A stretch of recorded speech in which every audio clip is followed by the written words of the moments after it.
Morning and welcome to BSc online classes. मैं आपका दोस्त संदीप कुमार फिर से आपका स्वागत करता हूं एडजेक्टिव्स के इस कंटिन्यूड सीरीज में।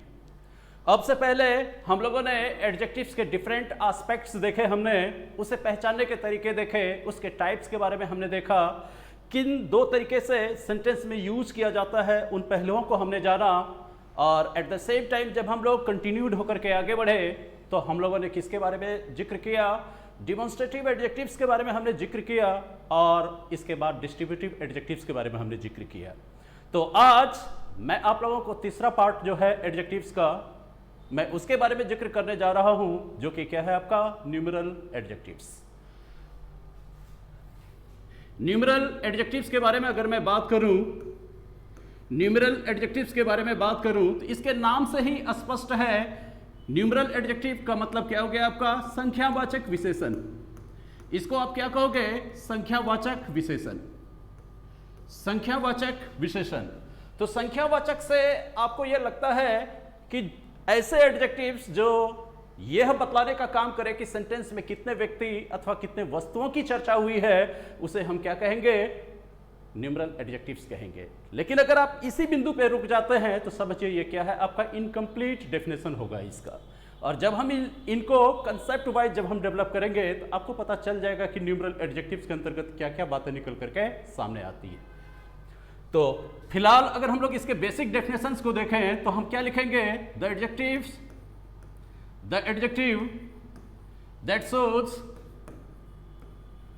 that shows how many persons or things, how many persons or things have been mentioned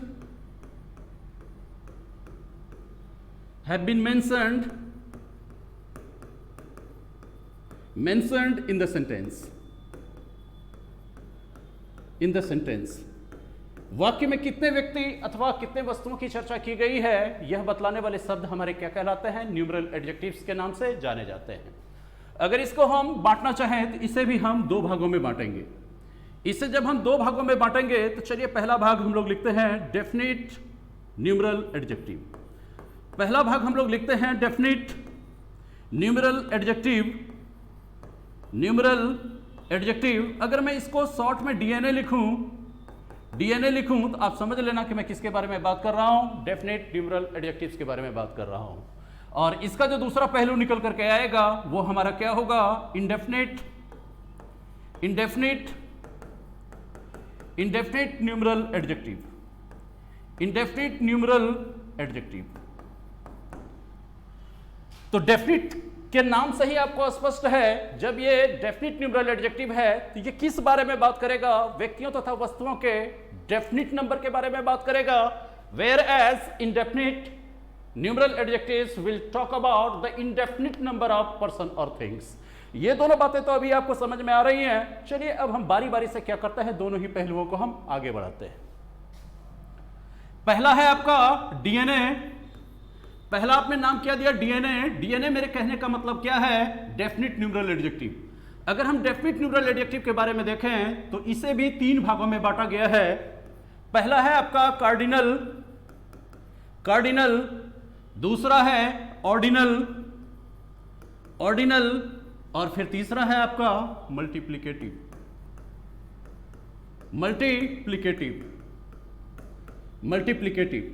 तो आप क्या कहोगे, कार्डिनल को हम क्या कहेंगे, ऑर्डिनल को हम क्या कहेंगे।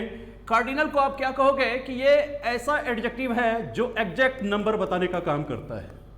ये क्या करेगा, व्यक्तियों तथा वस्तुओं की निश्चित संख्या दिखाने का काम करेगा। तो आप क्या कहोगे, ये एग्जैक्ट नंबर बताएगा।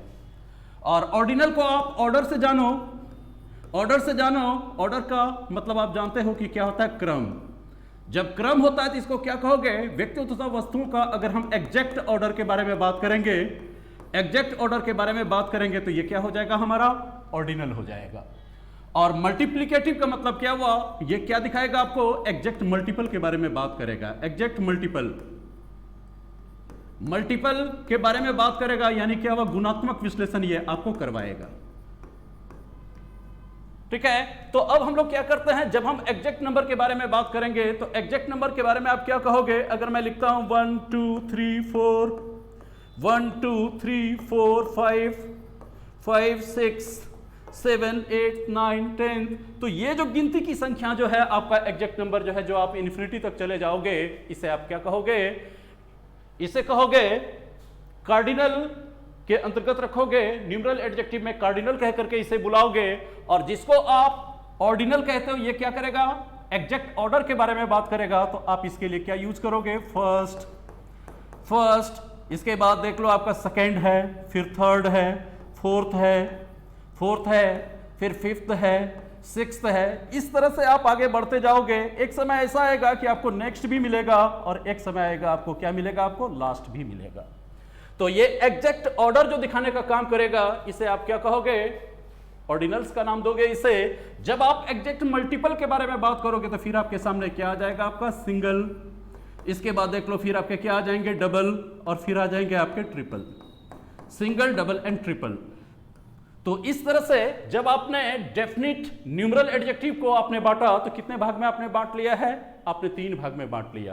पहला हो गया आपका कार्डिनल, फिर हो गया आपका ऑर्डिनल, और फिर तीसरा पार्ट क्या है आपके पास? मल्टीप्लिकेटिव, जो कि मल्टीपल दिखाने का काम करेगा। तो चलिए, ये तो आप देख रहे हैं कि गिनती की जो भी संख्याएं होंगी ये एग्जैक्ट नंबर बताने का काम करेगा, और ये किस नाम से जाना जाएगा? कार्डिनल के नाम से। लेकिन जैसे ही हम ऑर्डिनल वाले भाग में जाते हैं तो यहां पर थोड़ा सा हमें जो कि केयरफुल होना पड़ता है। तो चलिए ऑर्डिनल्स के बारे में अ लिटिल मोर इंफॉर्मेशन के बारे में हम बात करते हैं। ऑर्डिनल्स के बारे में अभी जो आप लोगों ने देखा, ऑर्डिनल्स जो निकल करके आपके सामने आए, तो ऑर्डिनल्स में क्या क्या देखा आपने? आपके पास फर्स्ट भी था, सेकेंड भी था, थर्ड भी था, फोर्थ भी था, और इस तरह से कभी आपका नेक्स्ट भी था, तो कभी आपके पास क्या था? लास्ट भी था। तो ये सब के सब क्या हैं? आपके ऑर्डिनल्स हैं। तो ऑर्डिनल्स के बारे में 2-3 पॉइंट को आपके लिए जानना जरूरी है। जब हम ऑर्डिनल्स के बारे में बात करते हैं तो ऑर्डिनल्स के बारे में आप क्या कहोगे? कि जब कभी भी इसका प्रयोग करोगे तो आप क्या करोगे? इसके साथ हमेशा आर्टिकल्स दी का प्रयोग करोगे। वी यूज, तो इसको हम लिख सकते हैं, we use articles the with the ordinals,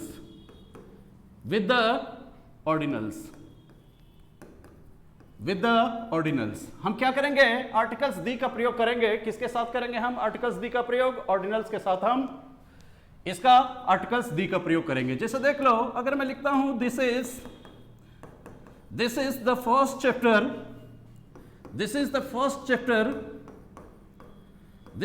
first chapter of this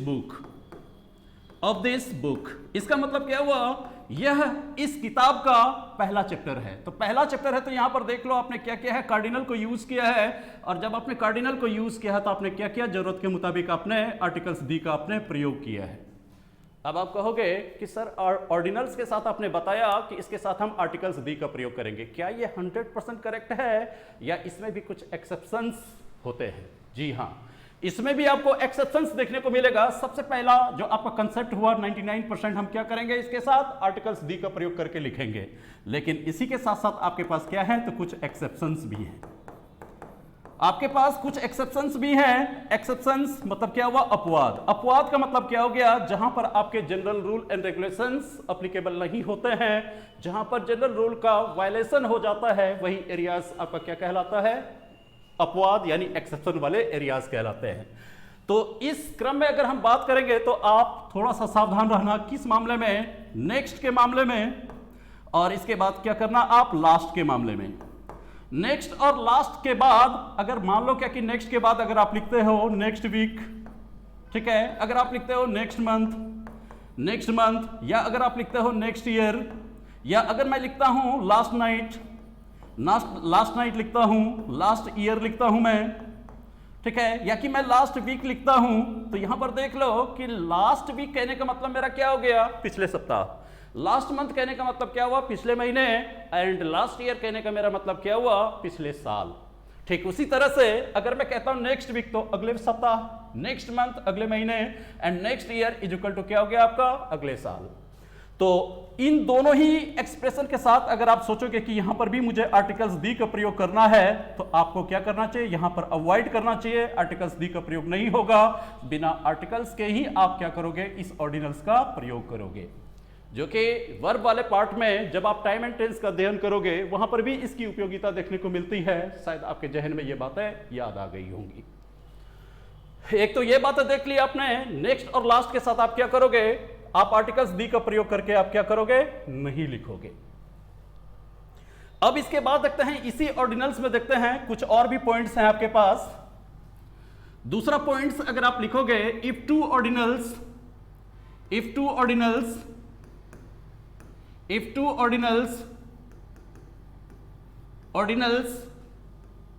are used connected with the conjunction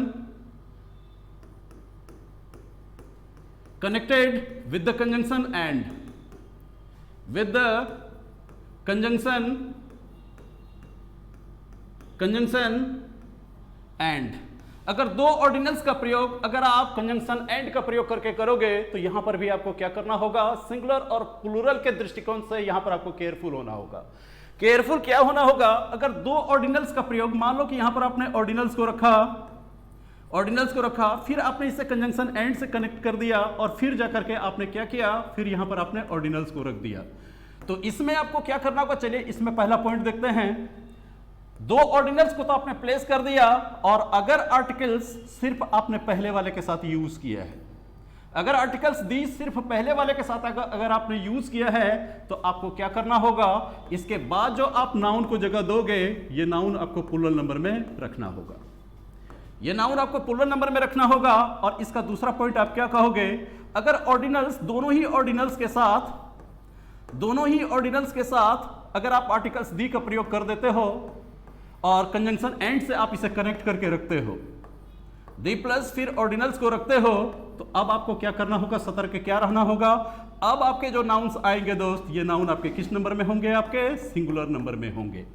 देखते हैं कुछ एग्जांपल्स लेकर के देखते हैं। अगर मैं लिखता हूं द फर्स्ट एंड लास्ट, अब यहां पर अगर आपको दे दे chapter, the first and last chapter, अगर इस तरह से लिखा जाए तो आप मुझे ये बताओ, क्या ये लिखा जाना, ये एक्सप्रेशन हमारा करेक्ट होगा या कि इनकरेक्ट होगा। तो बिल्कुल सही जवाब है आपका कि द फर्स्ट एंड लास्ट अगर मैं चैप्टर लिखूं तो ये हमारा गलत हो जाएगा। बल्कि मुझे क्या करना चाहिए, चैप्टर के बदले अगर मैं चैप्टर्स का प्रयोग कर लेता हूं, अगर इसमें एस को ऐड कर देता हूं, तभी मेरा करेक्ट होगा, क्योंकि आर्टिकल सिर्फ आपने किस ऑर्डिनल के साथ लगाया है, पहले वाले ऑर्डिनल्स के साथ लगाया है। ठीक इसी तरह से अगर हम देखते हैं, अगर दोनों ही के साथ अगर मैं आर्टिकल्स दी का प्रयोग कर देता, the first and the last, अब अगर मैं यहां पर चैप्टर्स लिख देता, तो अब आप मुझे ये बता दो, क्या ये हमारा करेक्ट होता या कि इनकरेक्ट होता।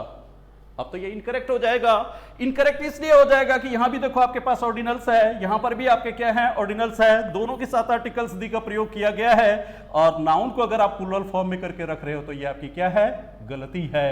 आपको यहां ये आपका इनकरेक्ट हो गया। अगर चैप्टर में से अगर आप एस को हटा लो, इसे सिंगुलर बना लो, तो फिर ये क्या हो जाएगा, आपका करेक्ट हो जाएगा।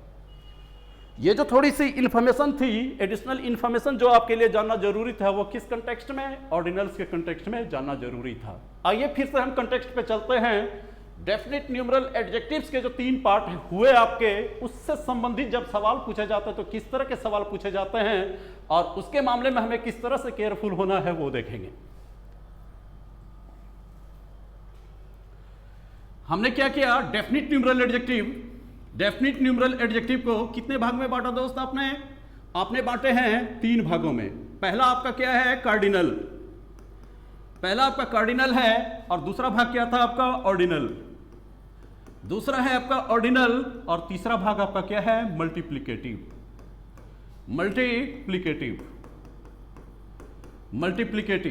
अब देखिए एग्जाम्स में जब सवाल पूछे जाते हैं, अब तक के एग्जाम्स में जो सवाल पूछे गए हैं, किन्हीं 2 एडजेक्टिव्स को एक साथ एक ही सेंटेंस में ला करके उसके पोजीशन के बारे में सबसे ज्यादा बार सवाल किया गया है। ये आपके बैंक में सबसे ज्यादा क्वेश्चन यहां से पूछे गए हैं। तो अब आपके सामने यह सवाल आता है कि अगर एक से ज्यादा डेफिनिट न्यूमरल एडजेक्टिव एक ही सेंटेंस में अगर आना चाहे तो आप पहले जगह किसको दोगे और बाद में जगह किसको दोगे। तो चलिए अगर हम ऐसा कर लेते हैं कार्डिनल और ऑर्डिनल, चलिए एक सेंटेंस में लिखता हूं, एक सेंटेंस में लिखता हूं, उससे पहले आप शॉर्ट में इतना सा जान लो, अगर तीनों ही इंस्ट्रक्शन पहले लिख लो। If all the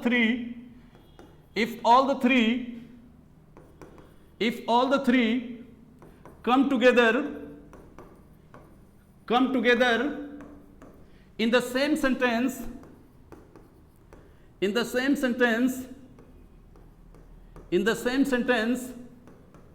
their order will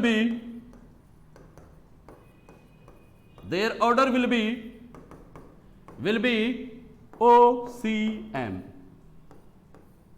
इसके ऑर्डर को क्या कहोगे आप? OCM के नाम से जानोगे। OCM में से O किसके लिए स्टैंड करता है? ऑर्डिनल्स के लिए। C stands for cardinal and M stands for multiplicative. मतलब ये हुआ अगर आपके cardinal, ordinal and multiplicative, if all the three adjectives come together in the same sentence, first of all you have to place your ordinal adjectives, thereafter cardinal, and in the last there will be multiplicative। चलिए इन तीनों को लेकर के एक हम लोग क्या करते हैं, एक सेंटेंस बना करके देखते हैं। अगर मैं लिखता हूं, जैसे देख लो, अगर मैं लिखता हूं the three first benches of this classroom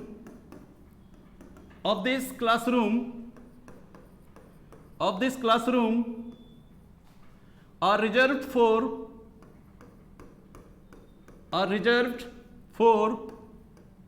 girls. देखो इस सेंटेंस का मीनिंग निकालने का प्रयास करो। एक चीज देखना दोस्त, चाहे आप कितने भी ग्रामर क्यों नहीं पढ़ लेते हो, चाहे कितना भी आप रूल एंड रेगुलेशंस कितना भी रट क्यों ना लो, अगर आपके पास अंडरस्टैंडिंग ऑफ लैंग्वेज नहीं है, अगर आप सेंटेंस को पढ़ करके इसके मीनिंग को कन्वे नहीं कर पा सकते हो, तो आपके ये रूल, ये रेगुलेशन सब धरे के धरे रह जाएंगे किताब के पन्नों में, और एग्जाम्स में कुछ भी आपके लिए फ्रूटफुल नहीं होगा। इसलिए अच्छा क्या रहेगा आपके लिए कि you try to have the habit of reading. आप जो कि अपने आप में क्या करिए कि पढ़ने की आदत डेवलप करिए, चाहे वो आपके न्यूज़पेपर्स हों, चाहे वो स्टोरी बुक्स हों, चाहे प्रीवियस पेपर ही क्यों ना 4 बार 5 बार 10 बार आपको बनाना पड़े। You have to be in practice, only then you will be able to solve all varieties of questions, otherwise all the information would be fruitless. तो चलिए यहां पर हम लोगों ने क्या लिखा, एक सेंटेंस लिखा, the 3 first benches of this classroom are reserved for ladies, for girls. इस क्लासरूम के जो पहले 3 बेंच हैं वो आरक्षित हैं, किसके लिए? लड़कियों के लिए आरक्षित हैं। चलो सेंटेंस का मीनिंग तो कन्वे कर दिया, लेकिन इस मीनिंग को कन्वे करने में आपको क्या ध्यान रखना होगा? ग्रामेटिकल इंफॉर्मेशन के बारे में भी ध्यान रखना होगा कि वेदर इट इज बैलेंस्ड और नॉट। तो आप देख लो, अब जरा सोच के देखो, यहां जो 1 2 3 4 5 6 जो कर रहे हो, इसके बारे में देखो तो ये क्या है? 1 2 3 4 ये कार्डिनल है या ऑर्डिनल है? आप क्या कहोगे? सर ये तो कार्डिनल है, ये तो कार्डिनल है। अब इसके बाद देखो ये first, second, third, next, last, ये जो देख रहे हो आप, ये क्या है? कार्डिनल है या ऑर्डिनल है? तो आप क्या कहोगे? सर ये तो जो है कि क्या है आपका, ये तो ऑर्डिनल है, ये तो ऑर्डिनल है। इसके बाद देख लो बेंचेज आपके क्या हैं? नाउन है जो कि आपके प्लूरल नंबर में है। इसका मतलब क्या हुआ? इस सेंटेंस में सिर्फ 2 एडजेक्टिव्स को प्रयोग करके सेंटेंस में एक साथ लाने का प्रयास किया गया है। एक है आपके पास कार्डिनल, तो दूसरा क्या है आपके पास? ऑर्डिनल। और मैंने आपको तरीका क्या बताया था? आप OCM का सहारा लेना। तो OCM का सहारा लेना, तो देख लो इसमें ऑर्डिनल भी आपको मिल गया, कार्डिनल भी आपको मिल गया। तो हम क्या करेंगे? मल्टीप्लिकेटिव नहीं है, तो चलो इसको हमने क्या किया? रब आउट कर दिया, इसको जो कि हटा दिया। तो अब आपके पास क्या बचा? OC। तो OC में O आपका किसके लिए स्टैंड करता है? तो ये रखिए क्या कहता है? ये ऑर्डिनल के लिए। तो सबसे पहली जगह किसकी बननी चाहिए? पहले हम ऑर्डिनल्स को रखेंगे, इसके बाद ही हम किसको रखेंगे? कार्डिनल्स को रखेंगे। तब इसी सेंटेंस को, ये सेंटेंस जो आपका इनकरेक्ट हो गया, अब इसको करेक्ट कैसे करोगे? द 3 फर्स्ट बेंचेज की बजाय आप क्या लिखना चाहोगे? The first 3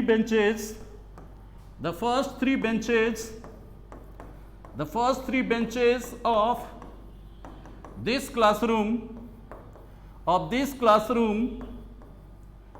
are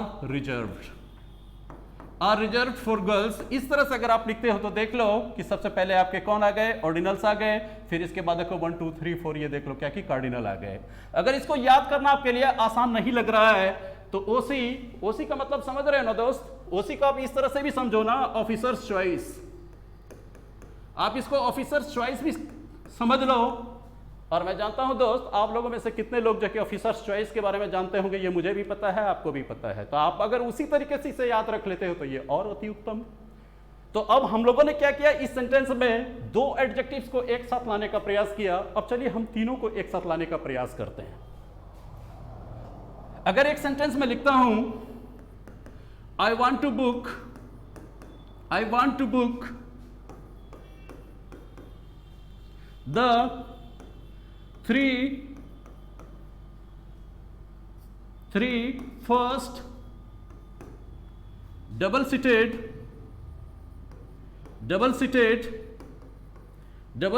rooms of this hotel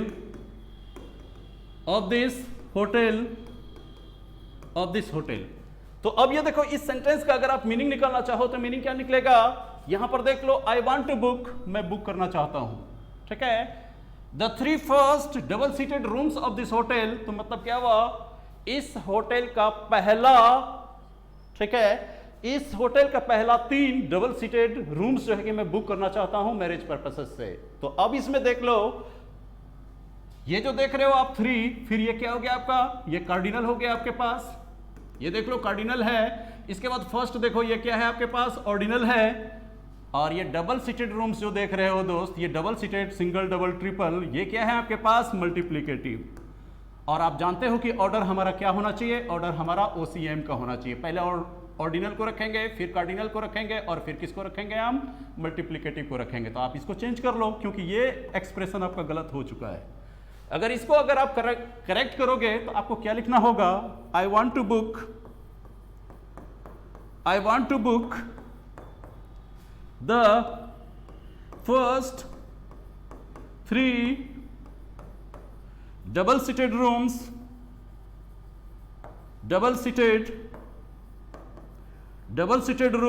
of this hotel,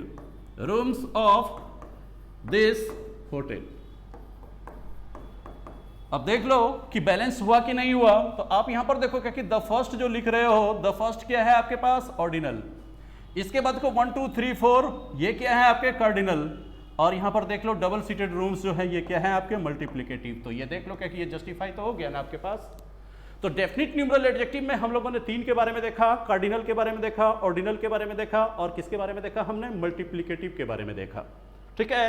अगर तीनों ही एडजेक्टिव्स एक ही साथ एक ही सेंटेंस में अगर इन करेंगे तो तीनों को रखने का क्रम क्या होगा हमारे पास, OCM का होगा। First of all ordinal will come, thereafter cardinal, and in the last we have to use multiplicative. ये तो हो गई डेफिनिट न्यूमरल्स की बात। अब चलो जो कि अब हम आगे बढ़ते हैं। हमने न्यूमरल एडजेक्टिव में, खास करके डेफिनिट न्यूमरल एडजेक्टिव में 3 भाग रखे, लेकिन न्यूमरल एडजेक्टिव को हमने शुरू में कितने भाग में बांटा, 2 भाग में बांटा। जब 2 भाग में हमने बांटा तो एक क्या था आपका DNA stands for definite numeral adjective, और दूसरा आपके पास क्या था, INA stands for indefinite numeral adjective. तो इसके बारे में तो आपने देख लिया कि इससे 3 भाग में आपने बांटा, कार्डिनल हुए आपके पास, ऑर्डिनल हुए, और फिर क्या हुआ आपका मल्टीप्लिकेटिव हुआ। ये क्या हो गया दोस्त, ये था डेफिनिट न्यूमरल एडजेक्टिव। इससे संबंधित इंफॉर्मेशन को हमने देखा। तो ये भाग तो हमारा कंप्लीट हो गया। अब सेकंड भाग को देखेंगे, तब जाकर के हम लोग क्या करेंगे, फिर इस लेवल पे देखेगा। आज तक किसी भी एग्जाम्स में क्वेश्चन नहीं पूछे गए हैं, लेकिन अगर आपको क्वेश्चन ये पूछ दिया जाए एक ही सेंटेंस में इंडेफिनिट न्यूमरल एडजेक्टिव्स भी अपनी जगह बनाए और डेफिनिट न्यूमरल एडजेक्टिव भी अपनी जगह बनाए, और दोनों साथ आना चाहे तो सबसे पहली जगह किसको दी जाएगी। तो हम उस बिंदुओं के बारे में भी बात करेंगे। सबसे पहले हम इंडेफिनिट को देख लें। अब देख लो जेंटलमैन, अगर हम इंडेफिनिट न्यूमरल एडजेक्टिव के बारे में बात करने लगे, जब हमने इंडेफिनिट न्यूमरल एडजेक्टिव के बारे में बात हमने करना शुरू किया, न्यूमरल एडजेक्टिव के बारे में बात करना शुरू किया, तो ये भी आपको, अगर इसको आप सेग्रीगेट करना चाहें, कैटेगराइज करना चाहें, तो ये भी आपके 3 कैटेगरी में बट गए। देखिए 3 कैटेगरी में ये कैसे बटे हैं। 3 कैटेगरी में देख लो कि ये कैसे बटे हैं। इसको आप एग्जाम्पल के थ्रू इस तरह से समझो कि अगर आपका एक ऑर्गेनाइजेशन है, आपके पास एक ऑर्गेनाइजेशन है, वहां पर जो कि ढेर सारे इंप्लॉइज आपके ऑर्गेनाइजेशन में काम करते हैं, जहां पर बाहर से आपके माल भी आता है, ट्रक के माध्यम से, जहाजों के माध्यम से आते हैं, और उसमें ढेर सारे इंप्लॉइज जो काम करते हैं। आपको जरूरत महसूस हुई कि ऐसा करते हैं कि जब ट्रक से हमारा माल आएगा तो कुछ इंप्लॉइज को मैं इंगेज कर देता हूं बोरियों की संख्या गिनने में। और फिर आपने क्या सोचा कि जब बोरी उतारी जाएगी ट्रक से तो कुछ इंप्लॉइज को आप इंगेज करना चाहते हैं कि कोई जो कि उसका मेजरमेंट कर ले, माप के देख ले कि उसमें कितना किलोग्राम जो है कि अनाज या जो भी आपके मटेरियल्स हैं वो कितने किलोग्राम के हैं। तो जरूरत आपको पड़ गई, नंबर बताने की भी जरूरत पड़ रही है, और एट द सेम टाइम आपको क्वांटिटी के बारे में भी आप श्योर होना चाहते हैं, जिसका मेजरमेंट आप अपने इंप्लॉइज से करवाना चाहते हैं। तो जरूरत आपकी दोनों हो गई। तब जाकर के आपने सभी इंप्लॉइज को बुला करके आपने ये कहा कि बताओ तुम लोगों में से नंबर बताने का काम कौन कौन करोगे और क्वांटिटी बताने का काम कौन कौन करोगे। तो आप देखिए कि सारे इंप्लॉइज में से कुछ लोगों ने कहा कि भाई साहब मैं सिर्फ नंबर बताने का काम करूंगा, इसके अलावा मैं कोई काम नहीं करूंगा। तो दूसरे ने क्या कहा कि अगर तुम जो है कि स्पेसिफिक होना चाहते हो कि मैं सिर्फ नंबर बताऊंगा तो चलो मैं सिर्फ क्वांटिटी बताने का काम करूंगा, दूसरा मैं कोई काम नहीं करूंगा। अब जरा सोच के देख लो, किसी दिन दोनों ही इंप्लॉइज एक इंप्लॉइज अगर एब्सेंट हो जाए तो क्या होगा, एक काम तो आपका अधूरा रह जाएगा ना, वो काम तो होगा नहीं उस दिन। तो अब आपको तीसरे वर्ग की भी जरूरत है जो दोनों ही काम को करने में सक्षम हो, जो जरूरत पड़े तो नंबर भी बता दे और जरूरत पड़े तो क्वांटिटी भी बता दे। तो चलो इस तरह से हम इंडेफिनिट न्यूमेरल एडजेक्टिव को 3 भाग में बांटते हैं। तो आपके इंप्लॉइज में से कुछ ने क्या कहा कि मैं सिर्फ क्या करूंगा, मैं सिर्फ आपको नंबर बता करके दूंगा, मैं सिर्फ नंबर बताने का काम करूंगा, बाकी काम मैं कुछ भी नहीं करूंगा। इसका मतलब क्या हुआ कि जब ये नंबर बताएगा और इंडेफिनिट नंबर के बारे में चर्चा करेगा, तो in the very beginning I told you guys, whenever we talk about indefinite number, we talk about 2 or more than 2. We talk about always more than 2. जब कभी भी हम इंडेफिनिट नंबर के बारे में चर्चा करेंगे तो हम 2 के बारे में हम नहीं सोचेंगे, बल्कि कितनों के बारे में सोचेंगे, मोर देन 2 के बारे में सोचेंगे। जब हम मोर देन 2 के बारे में सोचेंगे तो जिसके बारे में भी हम सोचेंगे वो सिंगुलर होगा हमारा या कि प्लूरल होगा। बिल्कुल सही, आपका प्लूरल होगा। तो जो लोगों ने कहा कि मैं सिर्फ नंबर बताने का काम करूंगा, उन लोगों ने क्या कहा कि मेरी भूमिका तो यहां होगी ही होगी, लेकिन मैं जिस नाउन के नंबर बताऊंगा उस नाउन को किस नंबर में होना होगा, उस नाउन को आप प्लूरल नंबर में रखोगे। और इसको अगर यहां पर आप सिर्फ नंबर बताने वाले एडजेक्टिव्स को प्लेस कर दो नाउन के साथ में और दोनों को मिला करके अगर वाक्य का सब्जेक्ट बना दोगे और तब जाकर के वर्ब की उपस्थिति दर्ज कराओगे तो ये वर्ब सिंगुलर होगा कि प्लूरल होगा, ये स्वाभाविक है कि प्लूरल होगा। आप देख लो ऐसी श्रेणी में कौन कौन से हैं हमारे एडजेक्टिव्स जो सिर्फ नंबर बताने का काम करते हैं। देखो इस श्रेणी में जब आप देखोगे तो एक है आपका मैनी, दूसरा हो गया आपका न्यूमरस, दूसरा हो गया आपका न्यूमरस, फिर इसके बाद देखो फिर है आपके वेरियस, वेरियस भी हैं आपको। इसके बाद देख लो फिर आपके हो गए फ्यू, फ्यू के जो कॉम्बिनेशंस हैं। जब आप फ्यू के कॉम्बिनेशंस में जाओगे तो फ्यू में क्या क्या आएगा आपके पास, फ्यू वाला भी कॉम्बिनेशन देखने को मिलेगा, और फ्यू भी देखने को मिलेगा, और फिर आपको क्या देखने को मिलेगा, द फ्यू की भी उपस्थिति देखने को मिलेंगी। तो आपने देखा कि मैनी है, न्यूमरस है, वेरियस है, इसके बाद देख लो सेवरल भी है आपके पास, सेवरल भी है, और इसके बाद देख लो सन्ड्री भी है। हालांकि सन्ड्री का यूसेज आजकल यूज होना बहुत कम हो गया है, लेकिन इस श्रेणी में आपके सन्ड्री भी आते हैं। और सबका मतलब क्या होता है, अनेकों। सबका मतलब क्या हुआ, अनेकों, मतलब मोर देन 2, मोर देन 2 होगा। ठीक है, तो ये क्या करेगा, आपको इंडेफिनिट नंबर बताने का काम करेगा, और ये सिर्फ नंबर ही बताएगा, इसके अलावा इसकी कोई भूमिका नहीं होगी। तो चलो इसको हम लोग सेंटेंस में यूज करके देखते हैं कैसे। देखो अगर मैं एक सेंटेंस लिखता हूं, many examples have been given, many examples have been given, तो इस सेंटेंस में देख लो कि मैनी के बगल में एग्जाम्पल्स किस नंबर में है, आपके प्लूरल नंबर में है, और यहां वर्ब देख लो, वर्ब की उपस्थिति किस रूप में है, आपको प्लूरल नंबर के आपने वर्ब यूज किए हैं। अगर मैं लिखता हूं various books are available available in the market, in the market. ढेर सारी किताबें अवेलेबल है मार्केट में। तो यहां पर भी देख लो कि वेरियस के बाद भी बुक्स को क्या रखे हो आप, प्लूरल नंबर में रखे हो। ठीक है, अगर मैं लिखता हूं सेवरल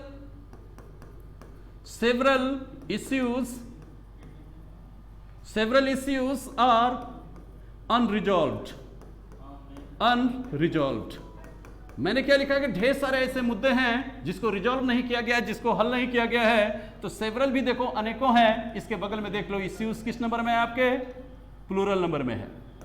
और दोनों मिल करके वाक्य का सब्जेक्ट का काम किया है। और इसके बाद देख लो आपने वर्ब की जो उपस्थिति दर्ज कराई है, किस रूप में आपने उपस्थिति दर्ज कराई, प्लूरल के रूप में आपने दर्ज करवाई। तो इस मैनी के जगह पर चाहे आप न्यूमरस लिख दो, वेरियस लिख दो। इसके बाद जो कि आप, अगर मैं लिखता हूं sundry man went away, sundry man, अगर मैं लिखता हूं go there for a walk, ढेर सारे लोग वहां जाते हैं टहलने के लिए। तो यहां पर देख लो कि मैन आपका किस नंबर में है, प्लूरल नंबर में है। और इसके बाद देख लो आपके गो जो है ये क्या है, वर्ब का फर्स्ट फॉर्म। और आप जानते हो कि वर्ब के फर्स्ट फॉर्म क्या होते हैं जेंटलमैन, प्लूरल होते हैं। तो इस तरह से आपने क्या देखा, जो सिर्फ नंबर के बारे में ही बात करेंगे, चाहे वो आपके मैनी हो जाए, चाहे सेवरल हो जाए, न्यूमरस हो जाए, वेरियस हो जाए, या कि आपके सन्ड्री हो जाए, इसका बगल वाला नाउन ऑलवेज प्लूरल होगा और प्लूरल वर्ब के साथ इसका क्या करोगे आप, इस्तेमाल करोगे। तो चलो इस श्रेणी में सिर्फ आपके बचे हुए हैं फ्यू का कॉम्बिनेशन। अगर हम फ्यू के बारे में बात करें, तो इसके 3 वेरिएशन है आपको। फ्यू का भी आप यूज करते हो, आप ऑ फ्यू का भी यूज करते हो, एट द सेम टाइम आप द फ्यू का भी यूज करते हो। आपके पास वेरिएशन कितने हो गए, 3 वेरिएशन हो गए। लेकिन gentleman, while using all this 3 you need to be a little bit careful. आपको जरूरत है थोड़ा सा केयरफुल होने की। Carefulness in the sense, whenever you are going to use few, तो आप क्या कहोगे, इसका प्रयोग जब कभी भी होता है निगेटिव कंटेक्स्ट में होता है। और ऑफ फ्यू का प्रयोग जब करोगे तो इसका प्रयोग किस में होता है, आपका पॉजिटिव कंटेक्स्ट में होता है।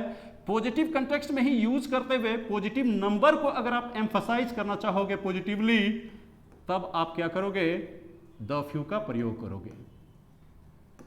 एम्फसाइज करना चाहोगे तब जाकर के आप किसका प्रयोग करोगे, द फ्यू का प्रयोग करोगे। चलो जैसे देखते हैं, अगर मैं कहता हूं आई कुड, जैसे देखिए एक सेंटेंस में लिखना चाहता हूं, फ्यू एग्जांपल्स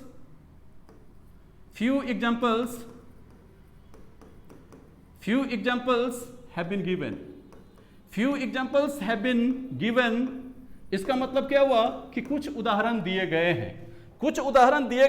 इसका मतलब क्या हुआ, ये नहीं के बराबर एग्जांपल्स हैं। एक तरह से ये कंटेक्स्ट क्या हुआ, ये कंटेक्स्ट क्या हो गया आपका, निगेटिव कंटेक्स्ट है। लेकिन बोलचाल की अंग्रेजी में लोग फ्यू को भी सम समझ लेते हैं। समझ आपका, ये सम आपको क्या देता है, ये आपको पॉजिटिव कंटेक्स्ट में यूज करते हो, whereas only few is used in the negative context. अब जैसे देखिए, अगर मैं ये कहता हूं I could not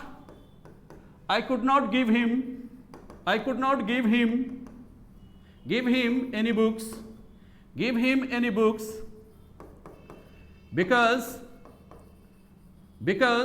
I had, अगर मैं यहां पर लिखता हूं I had a few books। अब इस सेंटेंस को पढ़ करके देखो, अगर आप सिर्फ रूल एंड रेगुलेशंस पे रहोगे, लेकिन सेंटेंस का मीनिंग समझने का प्रयास अगर आप नहीं करते हो, तो आपसे गलती हो जाएगी इस स्टेटमेंट में। देखो कैसे, देखो सेंटेंस का मीनिंग क्या कह रहा है कि आई could not give him any books, मैं उसे कोई भी किताब नहीं दे पाया। ठीक है, मैं उसे कोई भी किताब नहीं दे पाया क्योंकि मेरे पास कुछ किताबें थी या मेरे पास किताबें थी ही नहीं। आप ही सोच करके देखो, अगर आपके पास कुछ किताबें होती तो जरूर आप उसकी मदद करते, कोई ना कोई किताब दे देते, उसकी मदद हो जाती। लेकिन सेंटेंस जो मीनिंग कन्वे करना चाह रहा है, वो क्या कहना चाह रहा है कि आपके पास किताब थी ही नहीं, तो आप उसकी मदद किताब से कैसे करते भला। तो इसीलिए क्या करोगे दोस्त, ये ऑफ यू जो है ये तो पॉजिटिव कंटेक्स्ट में यूज करते हो, लेकिन सेंटेंस का मीनिंग जो कन्वे हो रहा है आपको चाहिए निगेटिव।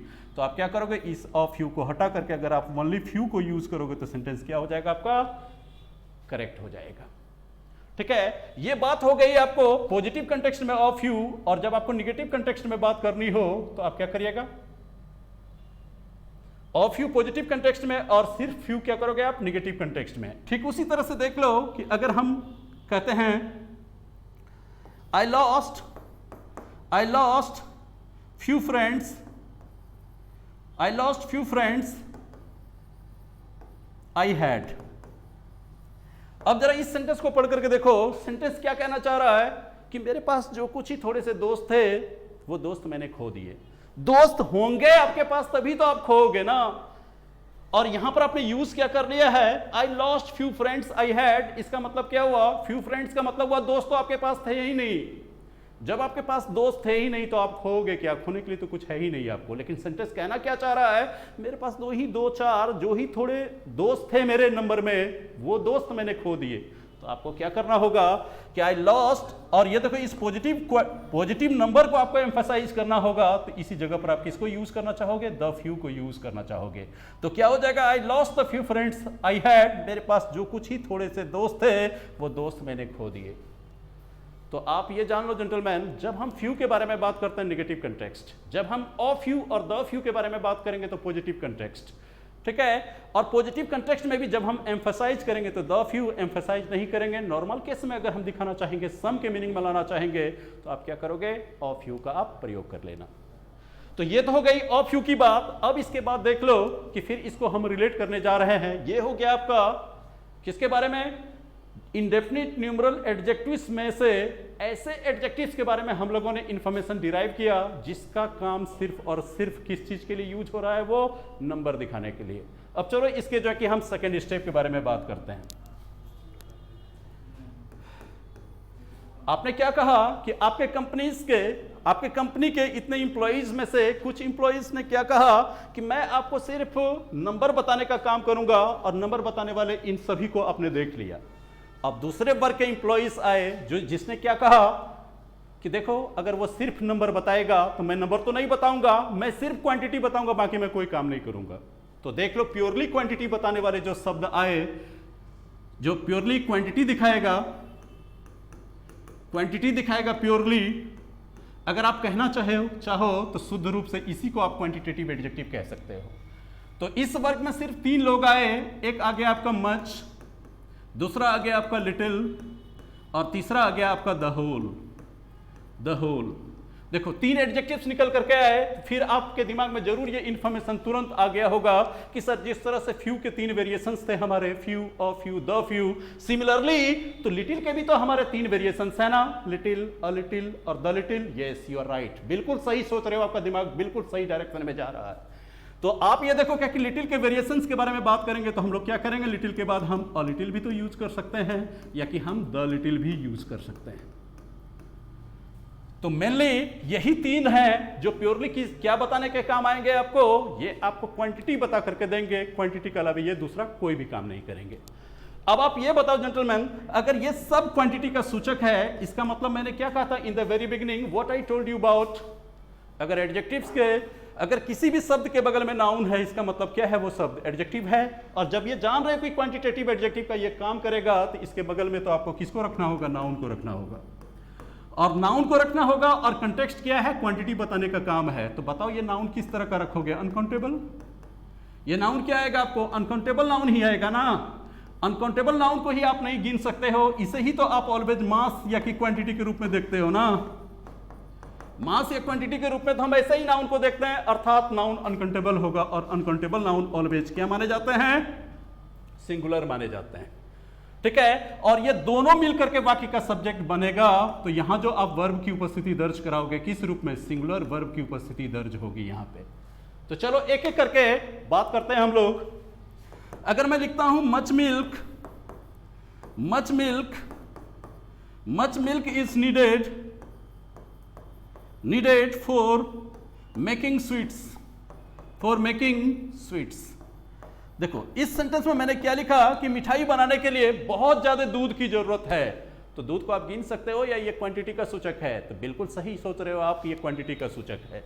जब दूध आपकी क्वांटिटी का सूचक है, अनकाउंटेबल नाउन है, तो इसी के अकॉर्डिंग तो आपने वर्ब भी प्लेस किया है, और वर्ब आपके सिंगुलर है। इसका मतलब क्या हुआ, आपने बिल्कुल ही करेक्ट स्टेटमेंट्स लिखा। ठीक है। अब इसके बाद देख लो, मच के बारे में आपने लिख लिया, अब देखते हैं होल। होल अगर मैं लिखता हूं the baby has drunk, the baby has drunk, the baby has drunk the whole milk, drunk the whole milk, बच्चे ने सारा का सारा दूध पी लिया है। तो यहां पर देखो द होल का मतलब क्या हुआ, पॉजिटिव क्वांटिटी को अगर आप एम्फेसाइज करना चाहोगे तो क्या हो जाएगा, द होल का हम प्रयोग कर लेंगे। होल के बारे में इतना सा हमेशा याद रखना दोस्त, जिस तरह से सेम का प्रयोग जब कभी भी हम करते हैं आर्टिकल्स दी के साथ में करते हैं, सिमिलरली होल का प्रयोग भी जब भी करोगे आप किसके साथ करोगे, आर्टिकल्स दी के साथ ही आप इसका प्रयोग करोगे। तो यहां पर देखो मच के बारे में तो आप जान गए, इसके बाद देख रहे हो क्या कि आप होल के बारे में भी जान गए, अब जान लो आप लिटिल के बारे में। अब हम लिटिल के बारे में अगर हम बात करते हैं तो हमने क्या कहा था आपको, लिटिल के 3 वेरिएशन। अगर लिटिल अकेला है, सिर्फ लिटिल को इसी रूप में यूज किया गया तो ये कैसा मीनिंग कन्वे करेगा, नेगेटिव मीनिंग कन्वे करेगा।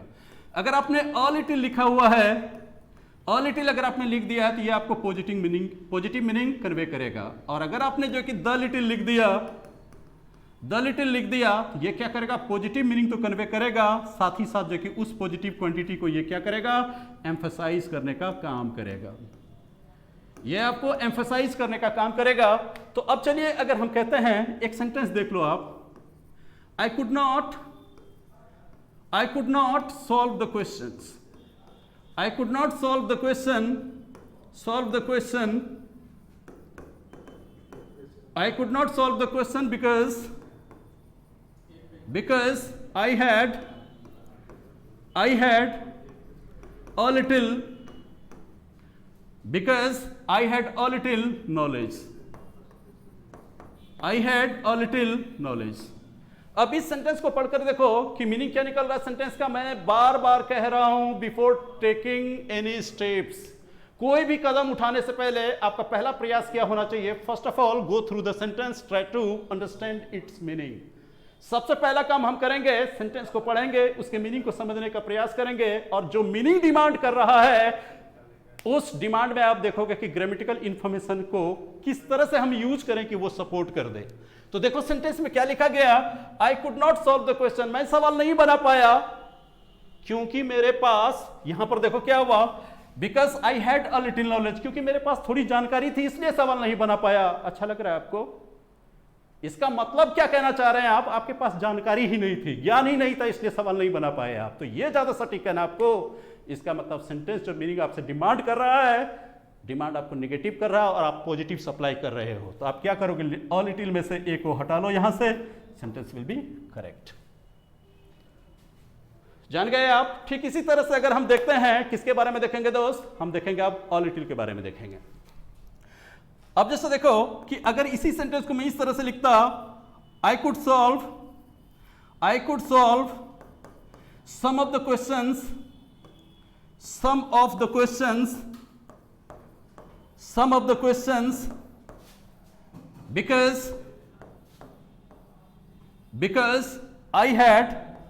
because I had little knowledge,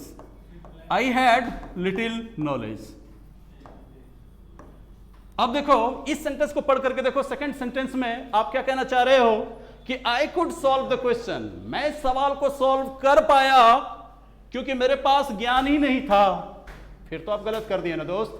अगर आपको 10 सवाल पूछे गए, 10 में से अगर 4-6 सवालों को अगर आप सॉल्व कर पाए, इसका मतलब क्या हुआ, थोड़ी बहुत जानकारी होगी, ऑन दैट बेसिस आप इन सभी सवालों में से कुछ सवालों को सॉल्व कर पाए ना, तो इसका मतलब क्या हुआ, आप क्वेश्चन को सॉल्व कर पाए क्योंकि आपके पास कुछ जानकारी थी। और लिटिल को आपने अकेला यूज किया, इसका मतलब क्या हुआ, निगेटिवली यूज करना चाह रहे हो इसे, लेकिन जरूरत आपको पॉजिटिव है, तो इसीलिए आपको क्या करना होगा, आपका प्रयोग करना होगा, और तब स्टेटमेंट्स आपका क्या हो जाएगा, करेक्ट हो जाएगा।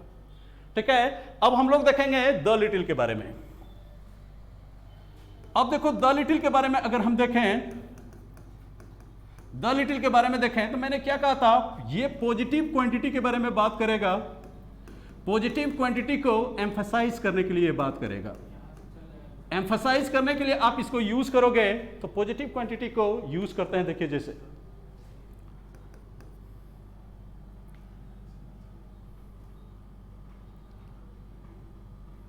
अगर मैं लिखता हूं little knowledge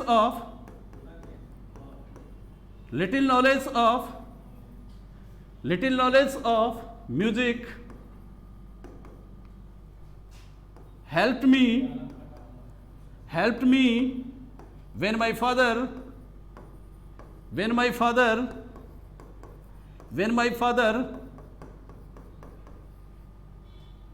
kicked me out of the house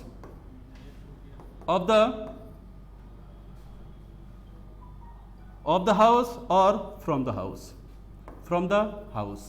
अब इस सेंटेंस को आप पढ़ करके देखो, सेंटेंस में क्या लिखा हुआ है कि जब मेरे पिताजी ने मुझे लात मारकर घर से बाहर निकाल दिया, तो वैसे समय में थोड़ी बहुत जो जानकारी थी म्यूजिक की, उसी ने मेरी मदद की, या उसी जानकारी ने मेरी मदद की कि जिससे कि मैं अपना लाइवलीहुड चला पाऊं, so that I can earn my livelihood.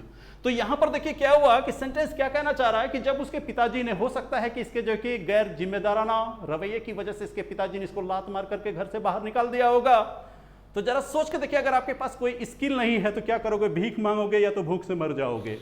तो ये बंदा क्या कहना चाह रहा है आपको कि जब मेरे पिताजी ने मुझे घर से बाहर निकाल दिया, तो म्यूजिक की जो थोड़ी बहुत जानकारी थी मेरे पास, उसी जानकारी ने मेरी मदद की इस रेनी डे में। इसका मतलब क्या हुआ? आपको पॉजिटिव कंटेक्स्ट की जरूरत है, और पॉजिटिव कंटेक्स्ट को भी आपको इंफेसाइज करने की जरूरत है। तो आप क्या करोगे? लिटिल के बदले आप द लिटिल को यूज करोगे ना, और इस तरह से क्या करोगे आप? लिटिल, अ लिटिल और द लिटिल को आप यूज कर लोगे। अब देख लो दोस्त, एग्जाम्स में जनरली आपको जो फंसाया जाता है ना, आपको किस तरह से फंसाया जाता है? आपको अगर आपसे कोई पूछ ले फ्यू, अ फ्यू और द फ्यू, अ फ्यू और द फ्यू, दूसरी तरफ क्या है आपके पास? लिटिल, अ लिटिल और द लिटिल। देखो दोनों का मीनिंग मोर और लेस सेम है, अंतर बस इतना सा है कि ये आपके नंबर के लिए यूज किया जाता है और ये आपकी क्वांटिटी के लिए यूज किया जाता है। और एक सवाल जो आपको पूछेगा किसमें करेगा कि मच और मैनी का सही तरीके से आप प्रयोग कर सकते हैं कि नहीं कर सकते हैं, इस बेस पे आपको जो कि सवाल पूछेगा। जैसे देखिए एक सेंटेंस में लिख रहा हूं, can you tell me how many eggs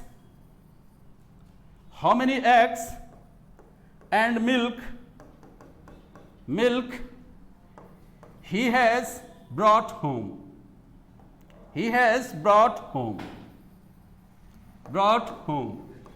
अब इस सेंटेंस को पढ़ करके देखो कि वो ये जानना चाह रहा है कि क्या आप मुझे बतला सकते हो कितने अंडे वो घर लाया है और कितना दूध वो घर लाया है। अब इस सेंटेंस में देखो कि आपने क्या किया है, हाउ मेनी से कनेक्ट करना चाहा। तो आप क्या कहोगे? इस एक्सप्रेशन में मैनी का प्रयोग तो सिर्फ आप किसके लिए करते हो? नंबर के लिए करते हो ना दोस्त। मैनी का प्रयोग सिर्फ आप नंबर के लिए करते हो, और नंबर तो आप अंडों के नंबर तो बता रहे हो, लेकिन जब आप एक ही बार हाउ मेनी का प्रयोग किए हो और कंजंक्शन एंड से कनेक्ट किए हो, इसका मतलब क्या हुआ? इसी हाउ मेनी का प्रयोग करके आप मिल्क के लिए भी कर दिए हो, जो कि मिल्क आपका क्वांटिटी का सूचक है। तो जरा आप मुझे ये बताइए, क्या मिल्क के लिए हाउ मेनी का प्रयोग किया जाना ठीक रहेगा? बिल्कुल ठीक नहीं रहेगा, क्योंकि जब ये क्वांटिटी का सूचक है तो आपको किसका यूज करना चाहिए? How much. तो दोनों को आपको क्या करना होगा? साफ साफ लिख देना होगा। तब आप क्या लिखेगा? Can you tell me how many eggs and how much milk. तब यहां पर क्या करोगे? हाउ मच मिल्क आप ऐड कर दो, हाउ मच ऐड कर दो। इस तरह से क्या होगा? हाउ मच का प्रयोग क्वांटिटी का प्रयोग क्वांटिटी के लिए हो गया, और हाउ मेनी का प्रयोग आपका किसके लिए हो गया? नंबर के लिए हो गया। ये तो हमने देखा दोस्त, किसके बारे में देखा हमने? इस ग्रुप में से सिर्फ हमने देखा डेफिनिट न्यूमरल एडजेक्टिव्स के बारे में देखा हमने, और इनडेफिनिट में प्योरली नंबर और प्योरली क्वांटिटी के बारे में हमने बात की। अब हम लोग बात करेंगे तीसरे ग्रुप के बारे में। जो तीसरा ग्रुप है आपके पास, तीसरा जो ग्रुप है, मैंने क्या कहा था कि आपकी कंपनी के जो इंप्लॉइज हैं, कुछ इंप्लॉइज ने क्या कहा कि मालिक मैं सिर्फ आपको बोरी कितनी आई है ट्रक से, मैं बोरी की संख्या बताने में आपकी मदद करूंगा। अर्थात किसी ने क्या कहा, मैं प्योरली नंबर बताऊंगा, बाकी कोई काम नहीं करूंगा। किसी ने क्या कहा कि मालिक मैं सिर्फ उसका मेजरमेंट करूंगा, कितना किलोग्राम है बोरी में, कितना है नहीं है, मैं सिर्फ क्वांटिटी के बारे में बात करूंगा। अगर मान लीजिए दोनों में से कोई एक एब्सेंट हो जाएगा तो क्या हो जाएगा, काम तो अवरुद्ध हो जाएगा ना। अब मालिक को ऐसे एम्प्लॉय की जरूरत है जो जरूरत पड़े तो नंबर भी बता दे, जरूरत पड़े तो क्वांटिटी भी बता दे। अब हम ऐसे ही ग्रुप के बारे में बात कर रहे हैं, तीसरे ग्रुप के बारे में। देखो इसमें कौन कौन है। तो जब ये देखो तीसरा ग्रुप है, ये नंबर भी बताएगा क्वांटिटी भी बताएगा, तो थोड़ा सा केयरफुल रहना दोस्त। जब इसको यूज करके आप नंबर बताने जाओगे तो नाउन तो आपको काउंटेबल में प्लूरल रखना होगा, और वर्ब भी क्या यूज करना होगा, प्लूरल वर्ब का यूज करना होगा। लेकिन जब क्वांटिटी बताओगे तो नाउन अनकाउंटेबल होगा और वर्ब आपका क्या हो जाएगा, सिंगुलर हो जाएगा। जैसे देखो, तो अब हम दोनों काम लेने जा रहे हैं इससे। तो चलो अगर हम नंबर बताने का काम करते हैं, अगर इसको यूज करके अगर हम नंबर बताएंगे तो क्या करोगे, ये इंडेफिनिट न्यूमरल एडजेक्टिव को यहां पे रखोगे, ठीक है। इसके बाद जो आप नाउन को रखोगे, ये नाउन किस नंबर में होगा, प्लूरल नंबर में। और जो नाउन प्लूरल हो सकते हैं वही नाउन क्या होता है, काउंटेबल होता है। और इसको यूज करके वाक्य का सब्जेक्ट बना लोगे तो वर्ब भी क्या हो जाएगा, आपका प्लूरल हो जाएगा पहला। और चलो इसको ए लिख देते हैं। और बी में ध्यान क्या रखोगे कि ऐसे एडजेक्टिव्स अगर क्वांटिटी दिखाने के लिए जा रहे हैं तो नाउन को जब अब आप प्लेस करोगे दोस्त, नाउन कैसा रखना चाहोगे आप इसे, यहां पर जो आप नाउन को रखोगे नाउन अनकाउंटेबल होगा, और अनकाउंटेबल नाउन हमेशा क्या माने जाता है, सिंगुलर। और इसके बाद जो वर्ब आप प्लेस करोगे, वर्ब भी आपका क्या होगा, सिंगुलर होगा। इसका मतलब क्या हुआ, एक ही तीर से आप दो निशाना लगाओगे, और दोनों सटीक निशाना लगेगा, बशर्ते आप अपनी नजर को तेज रखना। अब चलो इस ग्रुप में जो हम लोग बात करेंगे, इसी ग्रुप में आ जाएंगे आप। किसके किसके यूसेज के बारे में बात करोगे, अलॉट ऑफ, अलॉट ऑफ के बारे में बात करोगे आप। इसके बाद देख लो, अलॉट ऑफ को ऐसे भी लिखा जा सकता है बिना आर्टिकल्स ए के, तो आप ऐसे भी लिख सकते हो, लॉट्स ऑफ। इसके बाद देखो क्या कि हम ऑल के बारे में भी बात करेंगे। इसके बाद देख लो फिर आपके सम भी आएंगे, इसके बाद आ जाएगा आपका मोस्ट भी आ जाएगा, ठीक है। और देखो क्या कि इसमें और भी लोग आएंगे। तो सबसे पहले हम लोगों ने क्या लिखा, अलॉट ऑफ के बारे में बात की, lots of, all, some, most. तो चलो इसको यूज करके जो कि हम लोग क्या करते हैं, पहले जो कि सेंटेंस बनाने का काम करते हैं। मैंने क्या कहा, अलॉट ऑफ का प्रयोग करके नंबर भी बताओगे और आप क्या करोगे, क्वांटिटी भी बताओगे। अगर मैं एक सेंटेंस लिखता हूं, a lot of students are waiting for you, a lot of students are waiting for you। इसका मतलब क्या हुआ, ढेर सारे छात्रगण आपका इंतजार कर रहे हैं। तो ये देखो आपने क्या लिखा, a lot of के बाद स्टूडेंट्स प्लूरल नंबर में रखे हैं, काउंटेबल नाउन, और वर्ब भी देखो आपके क्या हैं, प्लूरल है, ठीक है। अगर a lot of को इस ऐसे नहीं लिखना चाहते हो तो आप डायरेक्ट आप lots of करके भी लिख सकते हो। इससे फर्क नहीं पड़ता है कि नाउन को आप सिंगुलर में कर दोगे, ऐसा काम मत करना, बल्कि आप दोनों तरीके से लिख सकते हो। और दोनों ही केस में आप क्या करोगे, नाउन को प्लूरल नंबर में रखोगे, प्लूरल वर्ब के साथ प्रयोग करोगे। यहां तो आपने नंबर दिखाया, अगर मैं क्वांटिटी दिखाने जा रहा हूं तो मैं क्या कहूंगा, जैसे देख लो, a lot of milk, ठीक है, a lot of milk is needed for the feast। यहां पर मैंने क्या लिखा, ढेर सारे दूध की जरूरत है भोज के लिए। तो अब यहां पर देखो अलॉट ऑफ यहां है, और मिल्क देखो यहां क्या दिखा रहा है, क्वांटिटी दिखा रहा है। जब क्वांटिटी में अनकाउंटेबल हो गया तो वर्ब देखो आपका सिंगुलर है ना। इसका मतलब इस श्रेणी में जितने भी आपके एडजेक्टिव्स आएंगे दोस्त, ये सारे के सारे जो आपको मिलेंगे, ठीक है, इसमें दोनों ही तरह के चरित्र देखने को मिलेंगे आपको। ऐसे एडजेक्टिव्स को आप कह सकते हो ये दोहरे चरित्र वाले लोग हैं, जरूरत पड़ेगा तो नंबर भी बताएगा, जरूरत पड़ेगा तो आपको क्वांटिटी भी बताएगा। चलो एक दो एग्जांपल्स और भी दिखा देता हूं आपको। अब देखो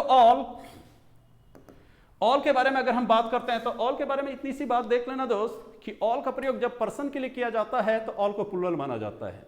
जब थिंग्स के लिए इसका प्रयोग करोगे तब इसे सिंगुलर माना जाता है। जैसे देख लो कि आमिर खान की मूवी तो आप लोगों ने देखी होगी, आप कहते हो ना all is well that ends well. इसका मतलब क्या हुआ, ऑल का प्रयोग किसके लिए किया गया है, यहां पर थिंग्स के लिए किया गया है, इसीलिए आपने क्या लिखा, all is well. All is well, यहां पर देखो क्या है ये, ऑल इज वेल। यहां ऑल का प्रयोग थिंग्स के लिए हुआ, इसीलिए आपने इसे सिंगुलर माना है। और यहां वर्ब देख लो आपने क्या किया है, सिंगुलर यूज किया है। अगर हम पर्सन के लिए इसको यूज करें तो मैं कह सकता हूं ना, ऑल मैन आर मोर्टल। देखो मैंने क्या लिख दिया, ऑल मैन आर मोर्टल। इसका मतलब क्या हुआ, सभी मनुष्य मरणशील होते हैं। मतलब जो कोई भी इस धरती पर अवतरित हुए हैं, after a certain days they have to depart from this world. तो मतलब क्या हुआ, सारे मनुष्य क्या है, मरणशील है मुझे छोड़कर। हाँ, मेरा अग्रीमेंट हुआ इसलिए मैं नहीं मरूंगा, लेकिन बाकी लोग मरेंगे। तो यहां पर देख लो क्या है कि ऑल मैन आर मोर्टल, इसका मतलब क्या हुआ, सभी मनुष्य मरणशील हैं। तो ऑल का प्रयोग जब आपने पर्सन के लिए किया है तो देख लो ये आपके क्या है, प्लूरल नंबर में है। और यहां पर देख लो वर्ब आपके क्या है, प्लूरल नंबर में है। ठीक है। ठीक इसी तरह से जैसे देख लो अगर आप सम का प्रयोग करोगे, अगर आप सम का प्रयोग करोगे तो आप कहो ना I need some books, I need some books, इसका मतलब क्या हुआ, आई नीड सम बुक्स, या लिख सकते हो I need some good books, मुझे कुछ अच्छी किताबें चाहिए। तो यहां पर देख लो बुक्स आपका क्या है, प्लूरल नंबर में है ना। और यहां पर देख लो सम, ये क्या दिखा रहा है आपको, नंबर को दिखा रहा है, नंबर। अगर मैं कहता हूं कि some children are naughty, some children are naughty, कुछ बच्चे कैसे होते हैं, नटखट होते हैं। कुछ बच्चे नटखट होते हैं, तो सम के बगल में देखो चिल्ड्रेन आपने किस नंबर में रखा, प्लूरल नंबर में, और आपके वर्ब भी किस नंबर में है दोस्त, आपके प्लूरल नंबर में है। तो सम को यूज करके यहां पर आपने क्या दिखाया, नंबर दिखाया, क्वांटिटी देख लो। ठीक है। अगर मैं कहता हूं some knowledge is required, some knowledge is required, इसका मतलब क्या हुआ, कुछ ज्ञान की जरूरत है। अगर मैं कहता हूं I need some knowledge, I need some knowledge, I need some knowledge, या I need some time, time को अनकाउंटेबल माना जाता है दोस्त, मुझे कुछ समय चाहिए, मुझे कुछ ज्ञान चाहिए। तो यहां पर देख लो सम का प्रयोग करके आपने क्या किया है, अनकाउंटेबल को यूज किया है, यानी क्वांटिटी को दिखाया है। तो दूसरी तरफ सम को यूज करके आपने क्या किया, नंबर को भी आपने दिखाने का काम किया। आपने सम को भी देख लिया। ठीक है। सम के बारे में भी हमने बात कर ली, सम हो गए आपको। इसके बाद ऑल आउट ऑफ के बारे में भी आपने देख लिया। अब देखते हैं हम लोग मोस्ट के बारे में। अगर हम कहते हैं कि most of the girls are regular to the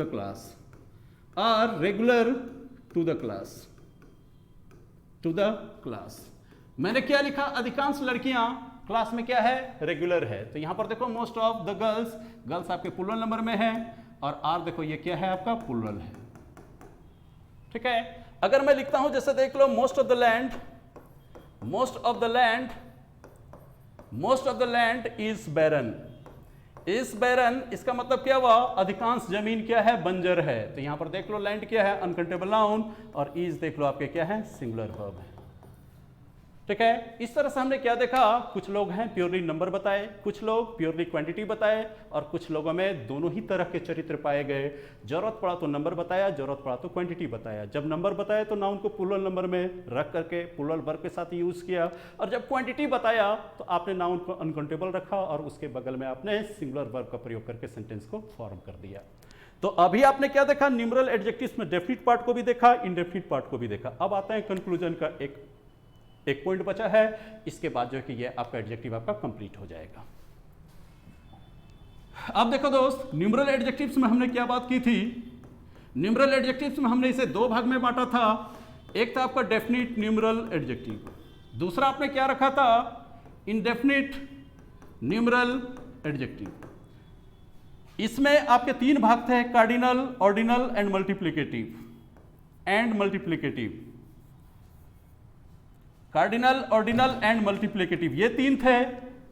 और इसमें भी तीन निकाला आपने, purely number, purely quantity and number and quantity both. अब यहां पर सवाल आता है, अब आपसे पूछेगा कि अगर इनडेफिनिट न्यूमरल एडजेक्टिव और डेफिनिट न्यूमरल एडजेक्टिव दोनों को एक साथ अगर जो कि एक ही सेंटेंस में लाए जाएं तो किसकी जगह पहले होंगी। तो आप क्या कहोगे कि सर पहले मैं इनडेफिनिट न्यूमरल एडजेक्टिव को रखूंगा, इसके बाद ही मैं डेफिनिट न्यूमरल एडजेक्टिव को रखूंगा। ठीक है। और जगह के मामले में बात करूं तो पहले आपका इंडेफिनिट आएगा, फिर डेफिनिट आएगा। अब जैसे देखो एक एग्जांपल लिख करके देखता हूं, many double seated rooms of this hotel